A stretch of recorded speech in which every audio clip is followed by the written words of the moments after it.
Now, Nicholas, can I just do a cognitive test with you? If I were to say to you, country, state, city, Melbourne, Carlton, could you repeat that back to me? Probably not. Carlton, city, state, Melbourne. Those are some of the words I heard. You've failed already. I tell you what, this goes to the Donald Trump expose about him sharing with the world the cognitive test he did and passed. It's hilarious television. Let's have a look at a snippet of it. Person, woman, man, camera, TV. They say, that's amazing. How did you do that? I do it because I have, like, a good memory, because I'm cognitively there. So there he is, Nicholas, the president, boasting about his performance in this test. It's a laugh a minute, this guy, isn't he? Are you worried?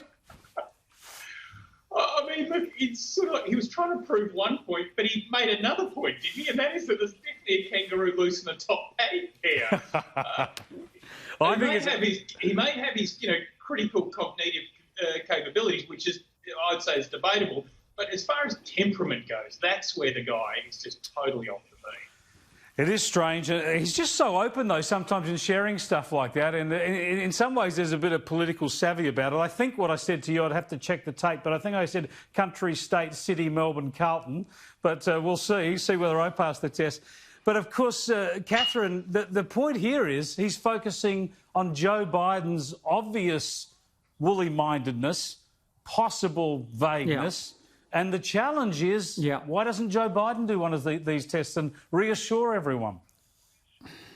Well, yeah, I guess that's the issue, and that clearly was a subliminal sledge of Biden, wasn't it? And I've said it before in this program. It doesn't give me any joy to say it, Chris, frankly, but I think it is manifest that Biden is ageing badly and is impaired, and he's been able to avoid scrutiny this far. The election has been really Trump running against COVID.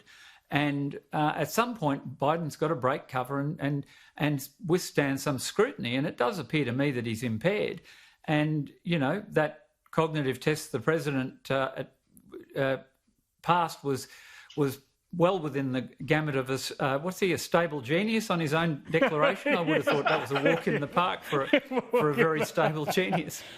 Catherine, I just from this distance can't see Joe Biden running. This should be an unlosable election for the Democrats. And if they were to put, a star figure up there, a Michelle Obama, I don't know, an Andrew Cuomo, they could romp in, but they could lose it running with Biden. Well, it's possible. I suspect, I look back over a number of elections that I've watched in the States. I worked in a couple of election cycles over there, and there was the chilling commercial they did about Goldwater, the Daisy commercial, about whether he could be trusted with the nuclear button. They ran one about who would you trust to answer the red phone ringing in the Oval Office. That's where I think Biden's vulnerability lies. They're going to be saying, can you really trust someone with the nuclear codes? Now, whatever Trump's deficiencies are, and his opponents will say that, well, they're much of a kind. It's not a rich field to pick from. But he is the incumbent, and he's up against a guy that I think is showing every signs of, one, not being able to serve a full term, and is clearly showing signs of some form of mild senility. And I think that's going to be a pretty unappetising choice. I think if the hotline rang, Joe Biden might pick up his shoe and start talking into that. It's not very encouraging. Nicholas, I've got to get your thoughts on lockdown. You're living at this moment in Melbourne.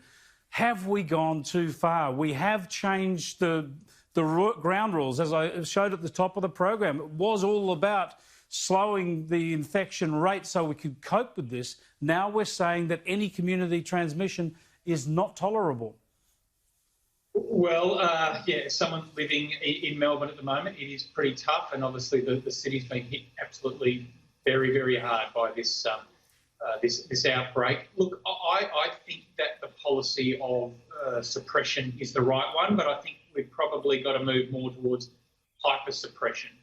And that means that we can then get those the R number down, get those infection levels down. And at the end of the day, this is an economic crisis that stems from a health crisis. And until we get onto the health crisis, we're going to continue to dribble along as we have been. and won't be able to get our economy up and going again. I mean, it is fascinating. You look at cities like Auckland, you know, their public transport and traffic figures are back up to where they were pre-COVID. Yeah. You look at some of the big Chinese cities like Guangzhou, Shanghai, Beijing, again, their public transport figures are almost back to where they were pre-COVID. So there's an economic recovery on the other side. We've just got to get there.